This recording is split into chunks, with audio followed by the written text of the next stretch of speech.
పొన్నం గారు నిన్న మాట్లాడిన ఆడియోనా ఏడా ఉంది? ఎంఆర్ఓ గారు సార్ సార్ నమస్తే సార్.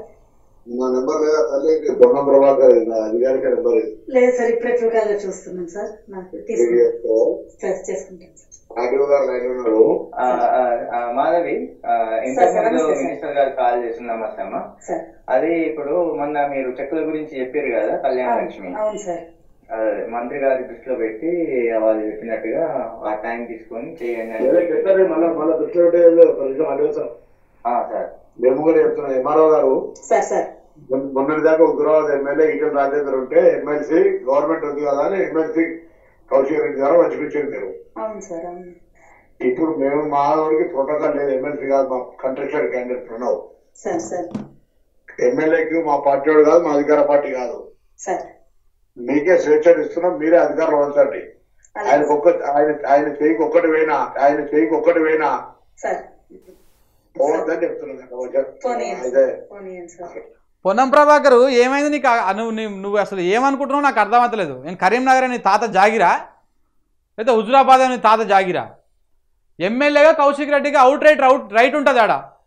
కళ్యాణ లక్ష్మి చెక్కులు అంట ఎమ్మెల్యే చేతి నుంచి పంచనీయకూడదంట. ఎంతసేపు ఉన్నా మీరే వంచాలి, ఒక్క చెక్కు కూడా పోకూడదు. పొన్నం ప్రభాకర్ నువ్వు నిజంగా ఆ జాతిని దిగజారుస్తా ఉన్నావు. నువ్వు మరి గింత చిల్లర రాజకీయం అవసరం లేదు.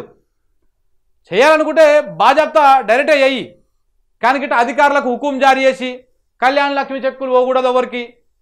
మరి నువ్వే దొర్లుకుంటా అన్ని నియోజకవర్గాలు తిరిగి నువ్వే దొర్లుకుంటా ఇచ్చేసిరా అందరికి పోయి. కొంచెమైనా బుద్ధి ఉండాలి, జ్ఞానం ఉండాలి. నువ్వు మంత్రి అయినావు, మరీ చెప్రాజ్ గాని లెక్క బిహేవ్ చేస్తా ఉన్నావు. నీ ఎట్లా ఉందంటే జర ఒలువు దగ్గర పెట్టుకొని ప్రజల విషయంలో ఇట్లా ఆ చెక్కులు అక్కడ గెలిచేటువంటి ఎమ్మెల్యే ఇవ్వకూడదంట, ఎంఆర్ఓనే ఇవ్వాలంట పోయి. అంటే మీ అధికార పార్టీ ఎమ్మెల్యేలు తప్ప ఇంకెవరు వంచకూడదు చెక్కులు. జర ఉరుకులాడకు బిడ్డ, టైం దగ్గర పడుతుంది. మళ్ళా ఓడిపోయిన ఆయన ఇవ్వాలి, లేకపోతే పోయి అధికారులు ఇవ్వాలి. కానీ ఎమ్మెల్యే గెలిచినటువంటి ఎమ్మెల్యే, ప్రజలు గెలిపించినటువంటి ఎమ్మెల్యేగా ఆయనకు చెక్కులు వంచేటువంటి అధికారం లేదంట. అధికారులు ఆయన దగ్గరకు ఒక్కటి కూడా ఇచ్చినా కానీ బాగుండదని చెప్పేసి వార్నింగ్ ఇస్తా ఉన్నాడు ఎంఆర్ఓకి. పొన్నం ప్రభాకరు నిజంగా నువ్వు పెద్ద కమేడియన్ అవుతాడు. నువ్వు చివరికి కేఏ పాలను మించిపోయేటట్టు నువ్వు తెలంగాణ రాష్ట్రంలో.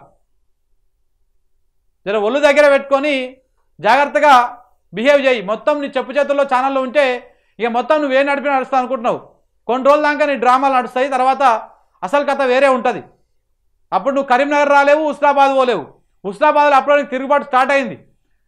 ఏ గౌడ బిడ్డలు అయితే నీకు ఓట్లు వేసారో ఆ గౌడ బిడ్డలు వాళ్ళు తలకాయలు పట్టుకుంటారు. అమ్మ ఒక జోకర్ గాని గెలిపించుకునేవారు ఆయన పోయి హుస్నాబాద్కి వెళ్ళి అని. నువ్వు ఎవరు ఊహించని వ్యక్తులు హుస్నాబాద్కి వెళ్ళి ఉట్టుకొస్తారు. చూస్తూ ఉండు బిడ్డ. అదే గౌడ సామాజిక వర్గం నుంచి వస్తారు. అదే గౌడ సామాజిక వర్గం నుంచి నీకు మళ్ళా బుద్ధి చెప్పేటువంటి టైం తప్పకుండా వస్తుంది.